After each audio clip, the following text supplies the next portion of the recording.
जय हिंद दोस्तों, welcome back to my channel. और आज हम इस एपिसोड में जानेंगे कि एक्चुअली में जो आपके रिटायरमेंट गोल्स होते हैं, बच्चों की पढ़ाई, बच्चों की शादी, ये सारे जो मेन एक इंडियन फैमिली के एस्पिरेशन या गोल्स होते हैं, उसमें जो अमाउंट हमें लगता है कि बहुत ह्यूज है, उसको अगर हम चाहते हैं हासिल करना तो कितना आपको इन्वेस्ट करने की जरूरत है। यानी मंथली एसआईपी लेवल पे हम जाके ब्रेक डाउन करेंगे उस ह्यूज गोल अमाउंट को और देखेंगे एक्चुअली में क्या एसआईपी अमाउंट भी उतना बड़ा है या कितने है, उसको जानेंगे। और देर ना करते हुए चलिए शुरू करते हैं। तो सबसे पहला गोल जो मैंने आमतौर पे देखा है, जो कॉमन होता है कि मतलब आपके अगर चाइल्ड है तो उसके लिए आप बेसिकली मेहनत करना चाहते हैं, उसको अच्छी लाइफ देना चाहते हैं, तो सबसे पहला इंपॉर्टेंट एक चाइल्ड के लिए गोल हो जाता है उसकी पढ़ाई। तो यहाँ पे अगर हम ग्रेजुएशन एक गोल ले लें अपने चाइल्ड का, चाइल्ड ग्रेजुएशन अगर हम यहाँ पे मेंशन कर दें, चाइल्ड ग्रेजुएशन अगर हम पहले जो है उसका एक गोल अगर हम मान के चलें, तो आज के टाइम पे अगर मान लीजिए उसको ग्रेजुएशन करनी है तो कितना अमाउंट लगता है। तो ये मैंने कुछ गूगल पे देखा, तो यहाँ पे ये दिखा रहा है कि आमतौर पे प्राइवेट कॉलेज में अगर आप जाते हैं तो 8 से 10 लाख, मेडिकल के लिए जाते हैं 18 से 20 लाख, और आर्ट्स कॉमर्स में थोड़ा सस्ता है 2.5 से 5 लाख। अब इसका अगर हम एवरेज ले लें प्राइवेट में, अब देखिए अब्रॉड जाएंगे तो ऑब्वियसली खर्चा बढ़ जाएगा। अगर हम मोस्टली प्राइवेट कॉलेज की अगर बात करें तो 20 लाख जो है ऑलमोस्ट अमाउंट सब खर्चा मिला के आपका आ जाएगा। तो यहाँ पे अगर हम मान लेते हैं ये कितना हो गया, 20, 2 लाख और 20 लाख, तो 20 लाख रुपए मान लीजिए हमने मान लिए कि आपका गोल है। अब बात ये है कि अगर हम आज का जो अमाउंट देख रहे हैं वो आज के लिए वैलिड है, तो 20 लाख अमाउंट जो है आपका हो गया। अब ये 20 लाख अमाउंट आज के लिए वैलिड है, ये नहीं है कि अब 10 साल बाद भी ये 20 लाख ही रहेगा या 20 साल बाद भी 20 लाख रहेगा, क्योंकि इन्फ्लेशन यानी महंगाई भी तो बढ़ती है। और कितने एवरेज अगर माने तो 6% से अगर हम मान लेते हैं तो एवरेज इन्फ्लेशन बढ़ रही है। अब ये एजुकेशन के फीस के उसमें हो सकता है थोड़ी ज्यादा हो या कम हो, वो डिपेंड करता है कि आगे सरकार का क्या आउटलुक रहता है। But average on an average जो हमारी ईयरली इन्फ्लेशन है उसको हमने 6% मान लिया। अब टाइम अगर हम पहले बात कर लें तो टाइम जो है वो डिपेंड करता है कि आपके चाइल्ड की उम्र क्या है, एज क्या है। अगर आज ही पैदा हुआ है तो 18 साल बाद ग्रेजुएशन होगी, है ना, 17-18 साल बाद। अगर उसकी उम्र आज 5 साल है तो आपके पास 13 साल का वक्त है, 10 साल है तो 7-8 साल का ही वक्त है ये अमाउंट इकट्ठा करने के लिए। तो यहाँ पे टाइम हम एज के हिसाब से मान लीजिए आज ही पैदा हुआ है तो 18 साल का जो है हमने एक अमाउंट टाइम अपने लिए ले लिया। अब उसको अगर हम इन्वेस्ट कर रहे हैं मान लीजिए नॉर्मल बस इंडेक्स फंड में, जिसमें आमतौर पे 10 से 12% का रिटर्न मिल जाता है, तो उसको हम 12% मान लेते हैं।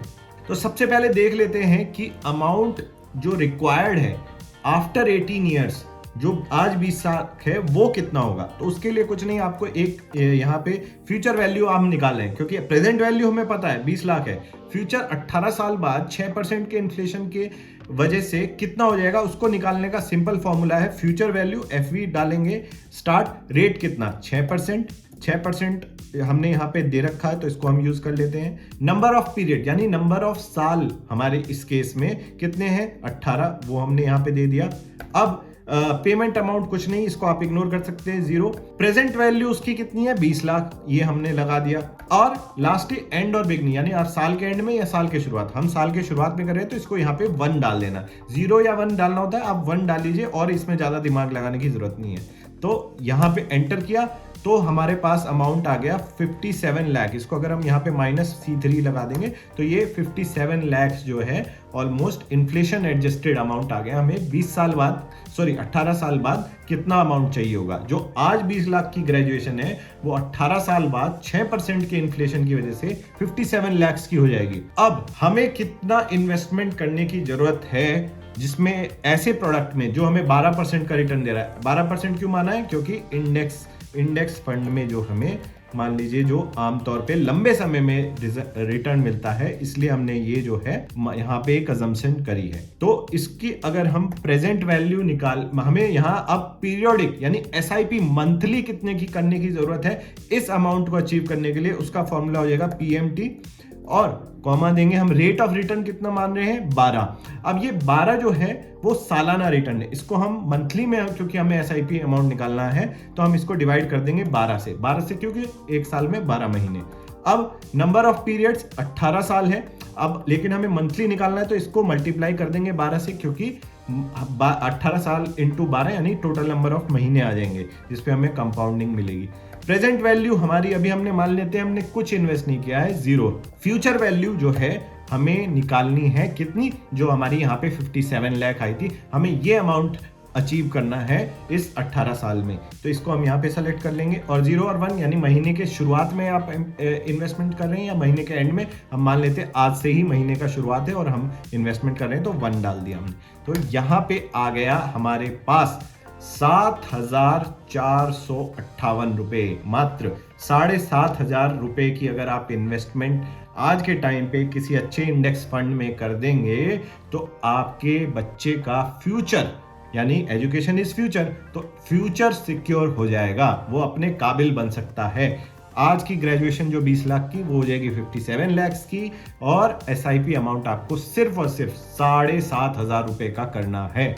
अगर आप कहीं और बाहर विदेश में भेजना चाहते हैं तो आप यहाँ पे अपना अमाउंट कुछ भी भर सकते हैं। तो ये तो हो गया चाइल्ड ग्रेजुएशन का गोल। इसकी जो कैलकुलेटर है इसकी लिंक मैं डाल दूंगा डिस्क्रिप्शन में, आप अपने हिसाब से इसको कैलकुलेट कर सकते हैं।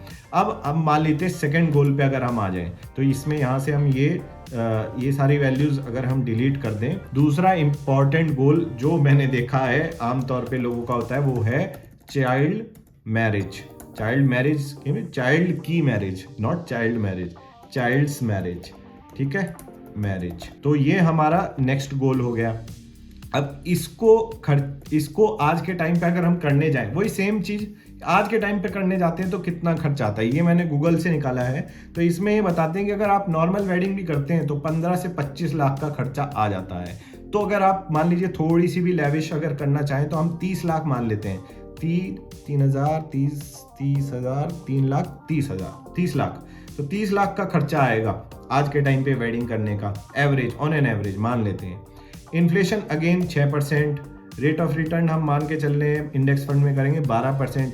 अब टाइम अगेन आपको ये देखना है कि आज अगर मान लीजिए आपका बच्चा पैदा होता तो आप उसकी ऑलमोस्ट 25 से 30 साल बाद शादी करते, और अगर आपकी बच्चे की एज 7-8 साल, 10 साल, 15 साल है तो अकॉर्डिंगली आप उसको एडजस्ट करके यहाँ पे टाइम डाल सकते हैं। हम मान लेते हैं कि उस बच्चे की जो शादी है वो मान लीजिए आमतौर पर जो 27-28 पे होती है तो हम 27 साल मान लेते हैं। तो ये 27 मान लिया। अब अमाउंट हमें क्या रिक्वायर्ड है, अगेन वही फ्यूचर वैल्यू इन हमारा जो निकालनी, आज अगर हम जाएं शादी करने तो 30 लाख लगते हैं। तो रेट ऑफ रिटर्न रेट यहाँ पे हो जाएगा इन्फ्लेशन जो हम लगा रहे हैं, नंबर ऑफ पीरियड्स हो जाएंगे 27 और पेमेंट अमाउंट 0 इग्नोर्ड, और प्रेजेंट वैल्यू अभी 30 लाख है, और यहाँ पे एंड और बिगनिंग 1 यहाँ पे हमने लगा दिया। तो ये जो हमारा अमाउंट निकल के आ रहा है वो है 1,44,00,000, यानी कि आज जो 30 लाख की शादी है वो 27 साल बाद जो है 1,44,00,000 की होगी, यानी 1,44,000, मतलब ऑलमोस्ट 1.5 करोड़ लग जाएगा उस नॉर्मल शादी को करने में। अब इस अमाउंट के लिए आपको एसआईपी कितनी करनी है, सिंपल है, वही फॉर्मूला पीएमटी पर मंथ का हम निकाल रहे हैं। तो रेट ऑफ रिटर्न हम मान के चल रहे हैं हमें 12% मिलने वाला है, और नंबर ऑफ तो इसको डिवाइड करेंगे 12 से क्योंकि मंथली निकाल रहे हैं हम। नंबर ऑफ पीरियड 27 साल है इंटू 12 महीने निकालने के लिए। प्रेजेंट वैल्यू मान लीजिए हमने अभी तक कोई इन्वेस्टमेंट नहीं करी है, 0 कर देते हैं इसको। फ्यूचर वैल्यू हमें पता है 1,44,00,000, इसको हमने सेलेक्ट कर लिया और 1 लगा दिया कि हमने आज से ही इन्वेस्टमेंट शुरू कर दी। तो मात्र 6,000 रुपए, सिर्फ 6,000 रुपए की अगर आप एसआईपी करते हैं तो आप 27 साल बाद जो है 1.5 करोड़ ऑलमोस्ट जो है 1,44,00,000 की शादी कर सकते हैं।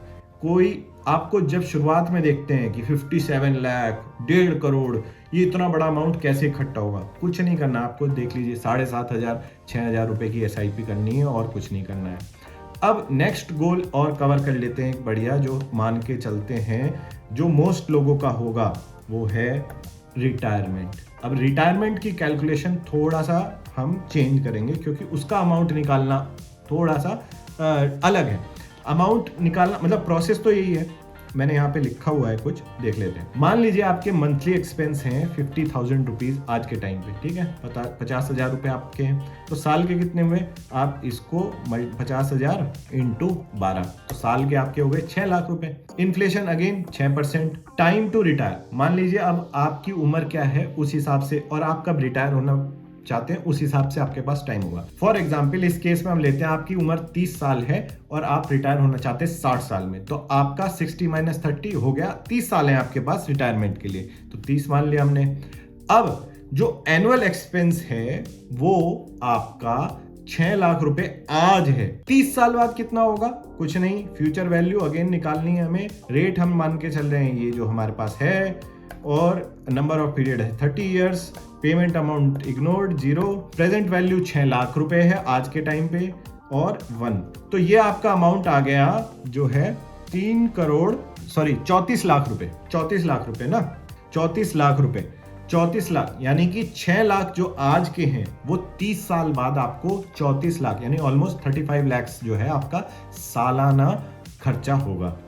तो अब रिटायरमेंट कॉर्पस इससे कैसे निकाला जाए कि अगर आपको साल की 35 लाख रुपए चाहिए खर्चे करने के लिए, तो आपका जो रिटायरमेंट कॉर्पस यानी रिटायरमेंट के लिए जो अमाउंट है वो कितना होना चाहिए, उसका बड़ा सिंपल सा फॉर्मूला है, जो आपका ये सालाना अमाउंट आया है, annual expense is equal to 4% of retirement corpus.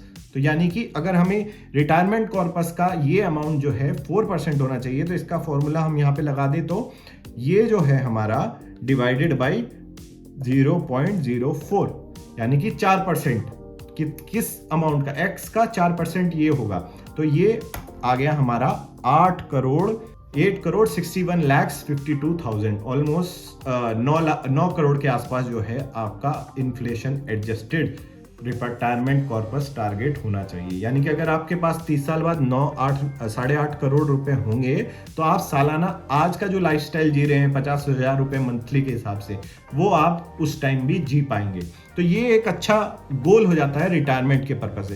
तो हमें ये रिटायरमेंट गोल यहाँ से मिल गया कॉर्पस। अब वापस जाके यहाँ पे हम अपना गोल हो गया रिटायरमेंट अमाउंट जो है हम यहाँ से कॉपी कर लेते हैं, ये सी कॉपी और यहाँ पे डाल दिया, इसको पेस्ट करना है हमें, पेस्ट स्पेशल वैल्यूज ओनली, ठीक है।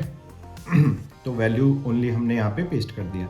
इन्फ्लेशन वही अगेन 6%, 12% का रिटर्न, अमाउंट टाइम हमारे पास 30 साल है, जो हमने बात करी थी कि आज आप 30 साल के हैं, 60 पे आप रिटायर होना चाहते हैं। अमाउंट रिक्वायर्ड हमने निकाल लिया है, अमाउंट रिक्वायर्ड हमें यहाँ पे इग्नोर करने की जरूरत है, नॉट एप्लीकेबल, क्यों, क्योंकि ये तो हम already inflation adjusted amount figure लेके चल रहे हैं। तो यहाँ पे इक्वल टू हो गया SIP, हमें जो निकालनी है वो है PMT, रेट मान के चल रहे हैं हम 12% का हमें, लेकिन हमें मंथली निकालना है तो इसको डिवाइड करेंगे 12 से, और साल हमारे पास है यहाँ पे 30, साल हमारे पास है 30 इंटू 12, क्योंकि हम मंथली निकाल रहे हैं।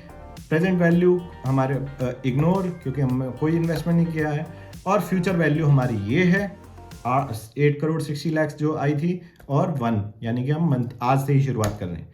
तो आप खुद देख लीजिए अब क्या अमाउंट निकल के आया, 24,000 यानी 24.5 भी नहीं, 25 मान लेते हैं इसको। अगर आपको आज के टाइम पे जो लाइफस्टाइल आपको 50,000 रुपए मंथली देता है, वो लाइफस्टाइल अगर आपको 30 साल बाद फिर से जीना है इन्फ्लेशन एडजस्ट करके, तो आपको मंथली 25,000 रुपए ऑलमोस्ट जो है SIP करने की जरूरत है।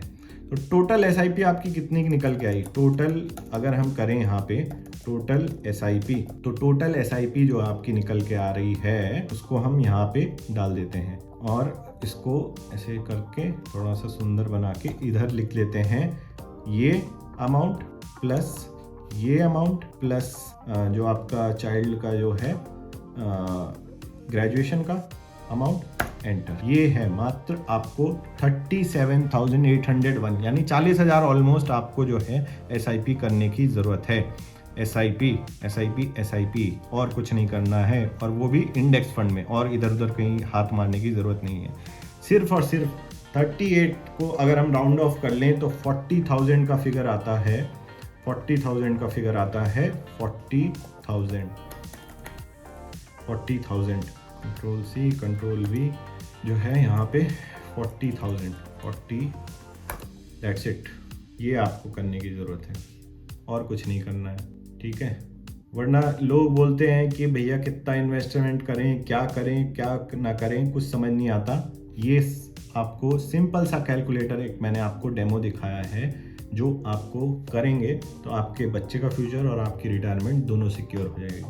अमाउंट जो है सब्जेक्टिव टू इंडिविजुअल है, यानी कि कोई चाहता है कि अगर वो 20 लाख की ग्रेजुएशन आज के टाइम पे ना करके विदेश भेजना चाहता है, 50 लाख की ग्रेजुएशन करना चाहता है, तो आप यहाँ पे अमाउंट चेंज करेंगे, फिगर आपको आ जाएगी। मान लीजिए यहाँ पे अगर हम 50 लाख कर देते हैं, 5,000 50 5 और 50 लाख, तो आपको ये SIP अमाउंट जो है बढ़ जाएगा और अमाउंट रिक्वायर्ड बढ़ जाएगा और SIP अमाउंट। तो सिमिलरली आप अपने हिसाब से कुछ भी कर सकते हैं, अमाउंट इसमें चेंज करके अपनी खुद की मंथली SIP अमाउंट निकाल सकते हैं। अगर आपके सालाना खर्चे यहाँ पे ज़्यादा हैं, 50,000 नहीं हो के 1 लाख है, तो आप इसको यहाँ पे चेंज कर दीजिए फिगर को, आपको आपका रिटायरमेंट कॉर्पस निकल के आ जाएगा। तो ये एक बहुत ही सिंपल सा फ्रेमवर्क है जिसमें आप अपने अमाउंट्स डाल के अपने खुद की फाइनेंशियल प्लानिंग खुद से कर सकते हैं। ज़्यादा कहीं दिमाग लगाने की ज़रूरत नहीं है, बहुत सिंपल फॉर्मूलाज हैं, मैंने आपके सामने करके दिखाया है। आप चाहते हैं अगर इसको मैं डिस्क्रिप्शन में लिंक कर दूंगा शीट को, आप अपना सिर्फ अमाउंट डालना है और कुछ चेंज करने की भी ज़रूरत नहीं है, तो दैट विल बी पॉसिबल। अगर आपको ये वीडियो अच्छी लगी और फाइनेंशियल प्लानिंग थोड़ी समझ में आई कि फ्रेमवर्क क्या है, मेन मुद्दा फ्रेमवर्क समझने का है कि कैसे निकाल रहे हैं, गोल अमाउंट कैसे निकालना है, इन्फ्लेशन को फैक्टर इन करना है, और तब जाके फ्यूचर हमें अमाउंट निकाल के बैक कैलकुलेट करना है कि SIP आज के टाइम पे फिर कितने करने की ज़रूरत है। ये इसमें डालेंगे तो आपका सारा फ्यूचर सिक्योर हो सकता है फाइनेंशियली। तो अगर आपको ये वीडियो अच्छा लगा तो लाइक करें, एंड तक देखा है तो कमेंट करके अपने अगर आपके डाउट्स वगैरह हैं तो पूछ सकते हैं। I will be more than happy to answer them. My name is captain Shashank. Thank you for watching. जय हिंद।